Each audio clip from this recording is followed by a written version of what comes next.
Баршаңызға ассалаумағалейкум достар. Бүгінгі видеода мен сіздерге Капитан Филлипс фильмін қысқаша айтып беремін. Капитан Ричард Филлипс отбасымен уақытша қоштасып жұмысқа шығады. Осы жолы кемемен контейнерлерді тасымалдау керек. Маршрут бойынша кеме Сомали деген аралдың қасымен өтуі керек. Контейнерлерді тиеп болған соң кеме жолға шығады. Осы уақытта Сомали аралының тұрғындары зардап шегіп жатты. Мусе есімді жігіт ұйқыдан тұрған кезде қаруланған адамдар келгенін көреді. Оларды бастықтары жіберген еді. Олар тұрғындардан тағы бір кеме жаулап алуын талап етеді. Егер жергілікті қарақшылардың қолынан келмесе, оларды жазалайды. Мусе командасына адам жинай бастайды. Адамдардың ішінен Билал, Наджи жігіттерді таңдап алады. Олар екі қайық болып аттанып үлкен қайыққа жиналады. Себебі ол қайықта кемелерді көретін құрылғылары бар. Олар жақын жерден кеме өткенін күтеді. Сосын капитан Филлипстің кемесін көріп, соған қарай жүреді. Филлипс Сомали аралының жағалауында қарақшылар бар деген хабарламаны алады. Келесі күні ол қарақшыларға қарсы дайындық жүргізеді. Командасы дайындықта өзін жақсы көрсетеді.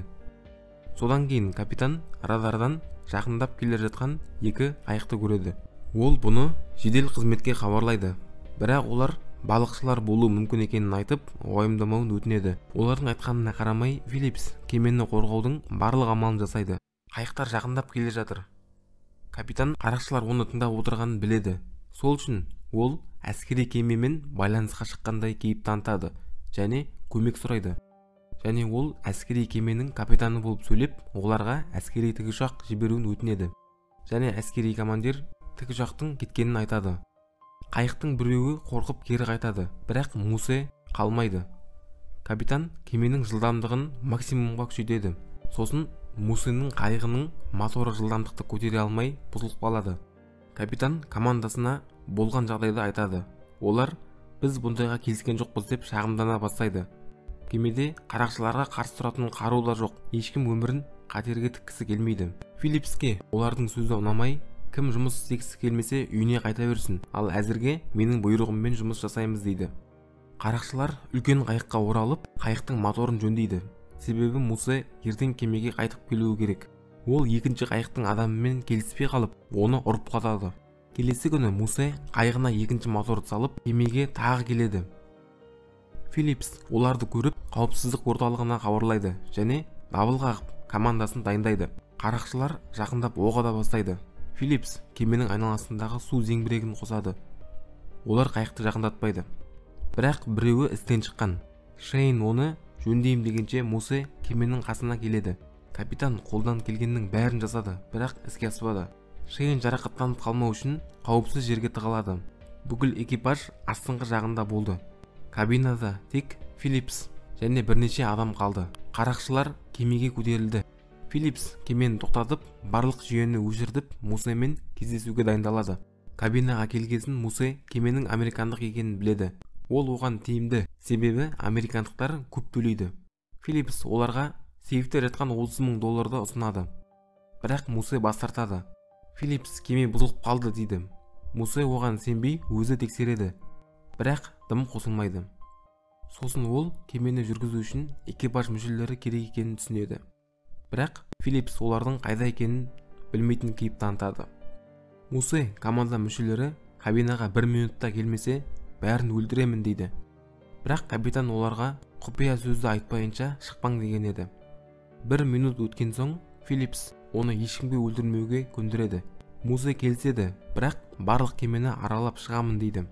Филлипс білдіртпей рациясын қосып, қарақшылар кемені аралайтынын командасына ескертеді және олармен бірге жүреді. Азық-түлік сақтау бөлмесінде Шейн тығылып қалғанын көреді. Ол командаға су алу үшін келген еді. Филлипс оған Билал жалаң аяқ жүргенін білдіртпей түсіндіреді. Шейн командаға қозғалтқыш бөліміне кіретін жерге шөлмек қойың дейді. Ал команданың бір мүшесі тоқты сөндіру үшін үстіне шығады. Себебі қараңғыда адамдарды табу қарақшыларға қиынға соғады. Билал бірінші кіріп шөлмекті басады. Филлипс жараны қарау керек дегенмен Мусе бұл жерден кеткісі келмеді. Себебі экипаж осы жерде екеніне сенімді. Жарықты сөндірген кезде Мусе капитан мен Билалды үстіне жіберіп өзі қалып қояды.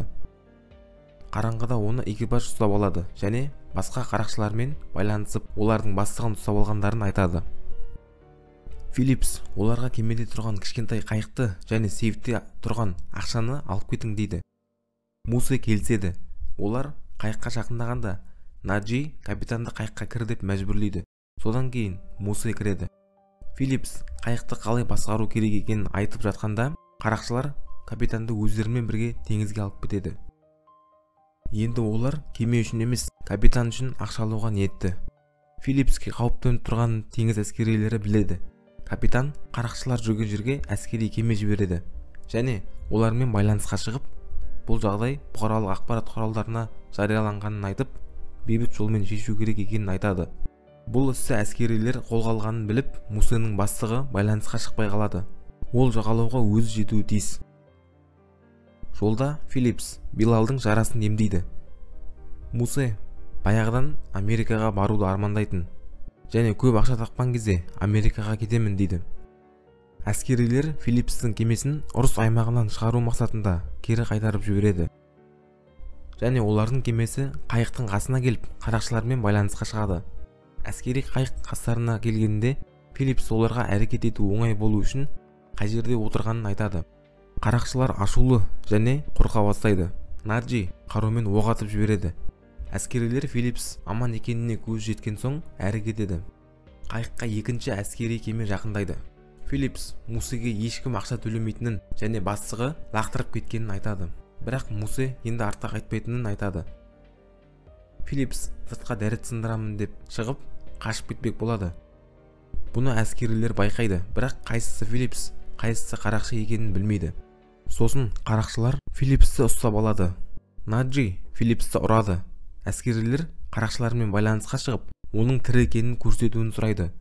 Және олар Мусеге ақша жөнінде келіссөз жүргізу үшін әскери кемеге келуі керек екенін айтады. Ол кеткесін снайперлер 3 қарақшыны мергендейді. Бірақ тек біреуі көрініп тұр. Филлипс қолына қағаз бен қалам алып, қоштасу хатын жаза бастайды. Оны Наджи көріп, ашуланып, екеуі төбелеседі. Әскерилер тез әрекет етуі керек, себебі Филлипске қауіп төніп тұр.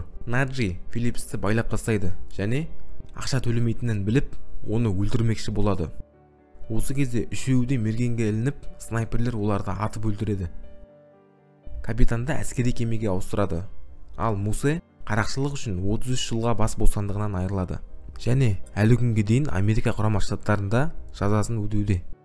Филлипс көптеген физикалық және психикалық жарақаттар алды. Оған керек көмек көрсетілді. Және ол біраз уақыттан кейін жұмысына қайта оралды. Достар, егер видео ұнаса лайк басып, каналға тіркеле кетейік. Сіздің қолдауларыңыз біз үшін өте маңызды. Келесі видеода кездескенше.